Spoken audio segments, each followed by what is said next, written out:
30k na yung mileage na itong ADV 160 natin. Ngayon kasi itong ADV 160 ko, recently nagka-issue siya.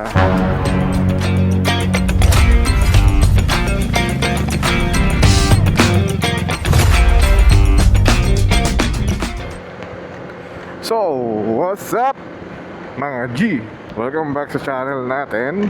For today's video, pag-uusapan naman natin etong ADV 160 ko.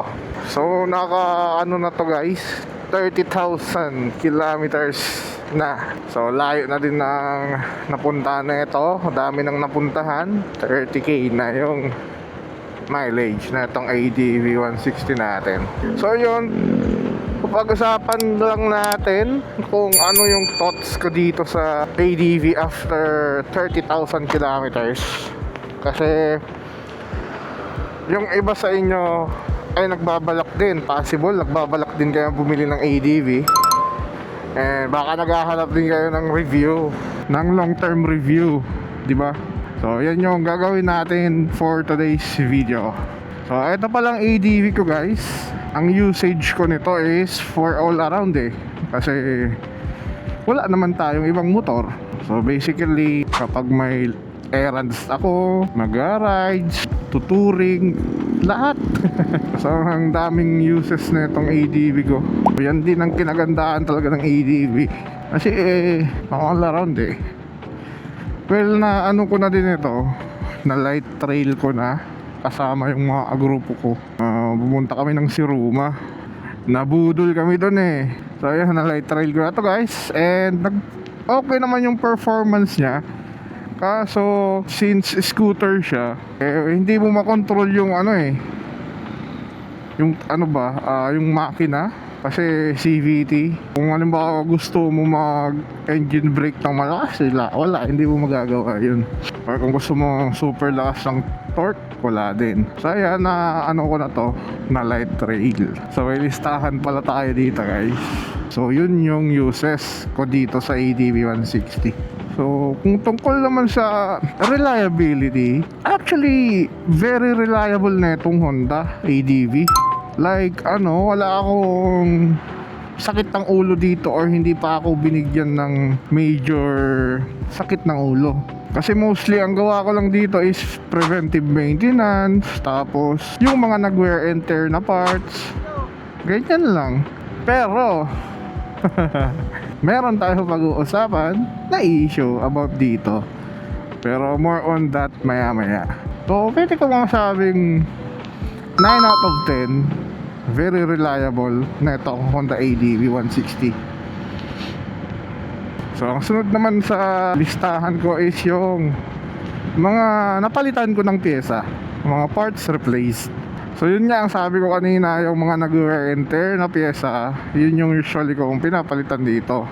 So isa na dun yung air filter, drive belt, yung mga bola, yung pulley, and then yung clutch lining, clutch bell. So mga ganyan lang naman yung napalitan ko na ditong pyesa, mga nag-wear and tear lang na parts. And then nag-try din naman ako mag exhaust pipe. Kaso tinanggal ko na siya, bumalik ako sa stock. So ayan, yun ang sa mga parts replace ko. Sa maintenance cost naman, so yung maintenance cost na itong ADV 160 actually mura lang kung tatanungin nyo ako. Ang pag-change oil ko is around every 2,500 kilometers. So yan yung pag-change oil ko dito. And then yung kailangan nyo ng engine oil, 1 liter lang naman, or much better 800 ml, kasi masakto na yon sa engine natin dito sa ADV. Pag mag-change oil ako, usually sinasabay ko na din yung gear oil. So yung gear oil, Honda or kahit anong brand, basta gear oil. And then price naman sa oil, kasi minsan meron na yung may mga kasamang engine oil, di ba? So halimbawa ngayon, yung gamit kong oil dito, naka-Shell ako, Shell AX7 ba yun, yung pang scooter. So kung tama yung pagkaalala ko, nasa 400 ata yun, 400 plus. So ano na yun guys, may engine oil and gear oil na yun. Pero kung halimbawa sa ibang brand dati nagmotol ako, yung sa motol naman nasa 300 plus pesos yung engine oil ng motol. Yun lang naman guys ang cost kapag nag-change oil ako dito. So kung isasama natin yung maintenance cost, yung halimbawa air filter, mga every 10k kilometers, papalit na rin ako dito ng air filter. And then yung yung drive belt, nasa 10 to 15,000 ako pumapalit, or depende kung may mga punit-punit na yung belt. So bola naman kung meron na silang mga flat edges pa. So yan yung time na nag-change ako. And then yung naman sa clutch, yung clutch belt, clutch lining, nagpalit na ako ng aftermarket. Naka Sun Racing to ngayon. Yung pa pala guys, mga spring, yung center spring and clutch spring, nagpalit na rin ako. So ayun guys, so parang naging continuation ng parts replace. So anyways, eto naman current issues and sis. So ayun guys, so dito na tayo sa issue. Ngayon kasi itong ADV 160 ko recently nagka-issue siya. Kaya kanina nasabi ko 9 out of 10 lang yung reliability. So yun guys, ang issue na ito ay may lagatik sa may engine or somewhere sa engine. Kasi nung pina-check ko initially, hindi siya sa CVT Kasi nung tinanggal namin yung CVT, may lagatik pa rin guys. And then dinala ko to dun sa Portside Performance, pagmamayari ng isa namin kagrupo. So ang possibility daw is yun, yung tappet clearance na yun, basta about sa mga clearance. And then yung sa hindi ko maalala, ilagay ko na lang sa screen guys kapag maalala ko. Ang isa sa possibility yung gear, oil pump gear. So hindi siya case dito. At kapag nag-change oil ako, maitim naman or hindi naman clear yung gear ay yung engine oil. So ibig sabihin, nag-circulate yung engine oil niya, 'di ba? Gumagana pa yung pump. So hindi sira yung gear. So yan yung current issues niya ngayon. Pero kung as for the performance, wala naman wala naman epekto sa riding performance niya Smooth pa din siya, andun pa rin yung hatak. So wala naman siya epekto. More on lang siya, medyo annoying nga lang kasi maingay, naglalagatik. Pero napansin ko to noon pa guys nung mga around 2K odo pa lang itong motor ko. Kaso hindi ko naman tinuunan ng pansin na masyado. Kasi hindi man nga apektado yung riding performance niya. Normal naman yung riding performance. Kaya hindi ko tinuunan ng pansin. So yan yung issue. So mga current issue ko dito.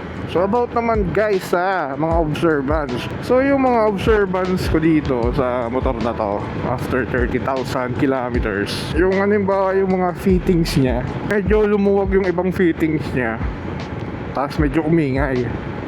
So halimbawa niya na itong windscreen, medyo umingay siya kapag dumadaan ako sa mga uneven roads. So yan yung time na umiingay siya. And then kapag naka-center stand, yun din, umiingay siya.